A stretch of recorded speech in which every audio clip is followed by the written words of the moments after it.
The International Association of Genocide Scholars passed a resolution saying that Israel is committing a genocide in Gaza.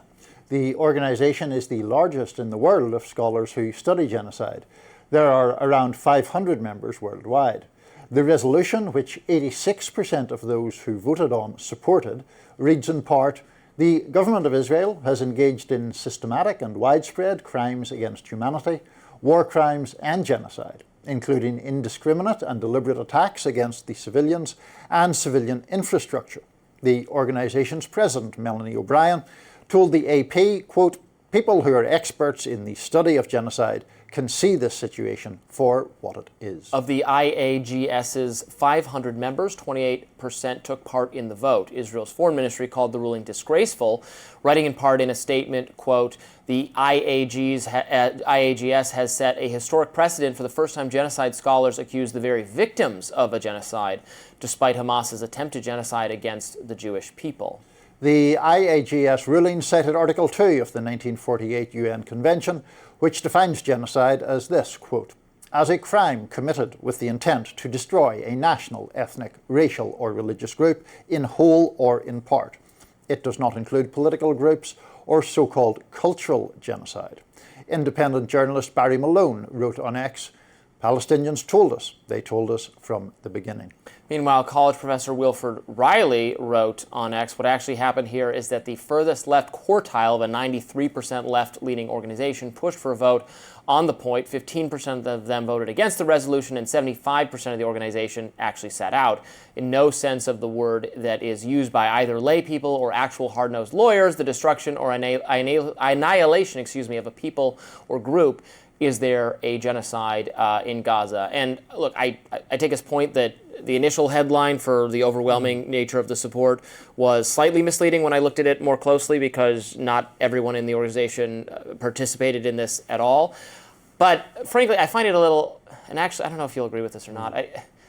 Genocide, well, there is and should certainly be scholars of it. I'm not sure it's not something we need experts to recognize in the same sense you need experts to tell whether you have cancer or something. I would like to think we are all morally capable of judging whether, I mean, this is not a scientific term in the same sense as a medical diagnosis, and I would like to think we can all recognize appalling moral violence without a panel of experts describing it that way.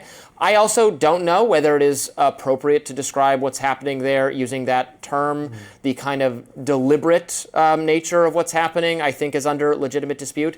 I also think that is all beside the point. Regardless of what you call it, I am more than uncomfortable with it. I don't want it to go on. I don't want the U.S. to participate in it.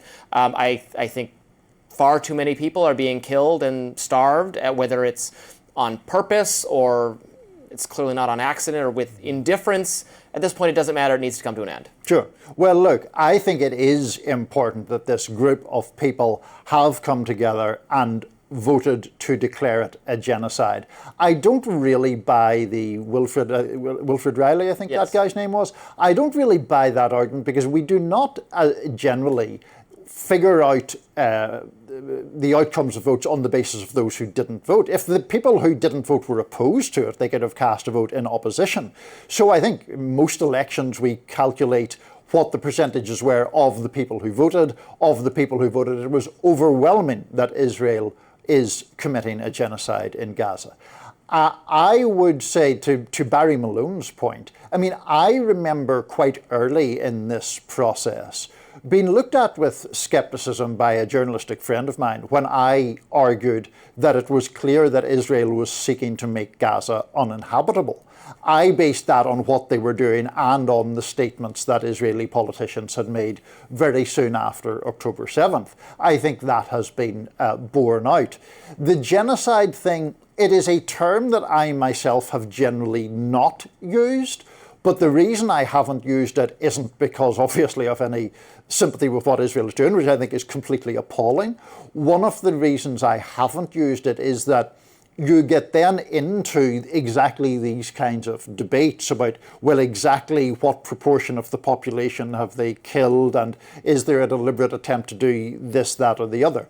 I think the just inhumane, appalling treatment of the Palestinians by the Israeli government in this conflict is quite evident if you just look at the evidence before your eyes, if you look at the death toll, if you look at the starvation, if you look at the denial of aid, if you look at things like Benjamin Netanyahu has said, or even people to his right have said.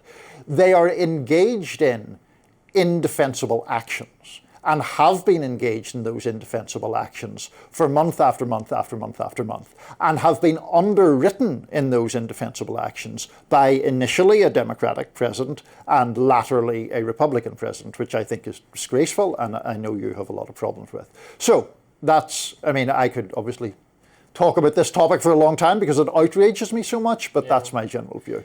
Yeah, I'm outraged by it too, and so are many people on the right. So are a lot of young conservatives. Frankly, I don't know whether the way to approach conservatives is never to say that, oh, but experts have determined this is a genocide. Right. That will, if anything, make them not want to agree with that. So maybe that's my note of just how this thing is, how the horror of this thing is sold to people to get them to be on board with not wanting it to go on. I also... you know, again, in terms of labeling, it just doesn't matter. There's too many people are dying.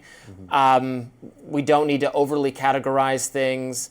The level of civilian death in Gaza is too high, given a legitimate goal that I view Israel's goal of eliminating Hamas or fighting them until Hamas surrenders and releases the hostages. I view that as a legitimate goal of Israel's.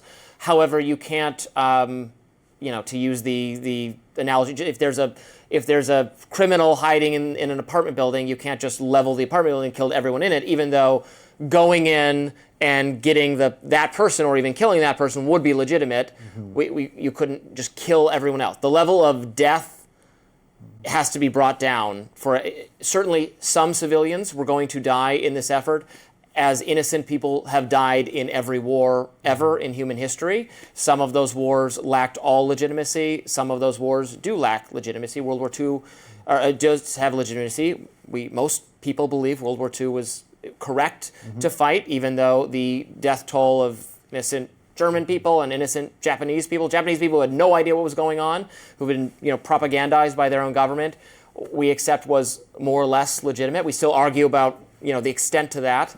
So similarly, I don't think they were obligated to do nothing, and I don't think any civilian harm or destruction would have been illegitimate, but the level of this, the duration it has gone on, even as they have killed tons of Hamas fighters, including the architect of the whole thing that kicked it off, it continues, and they plan to occupy it forever, and it's become unhospitable, and it's too much. Well, that's the point I reach. To your analogy about the apartment building, I mean, we did see a very grotesque example of this very recently, where they hit the place where there were a number of journalists and rescue workers, a so-called double tap, which is a very macabre phrase referring to when you fire a missile somewhere, and then as people come to alleviate the suffering that's caused, they do that again. They admitted it was bad, but did they just admit it? Bad because it was on camera. Well, that's the thing. And then they said that the justification for it was that there was a Hamas camera, which I don't even know what that means. Right. This is a place that many journalists gather in Gaza for live shots and to film the scene.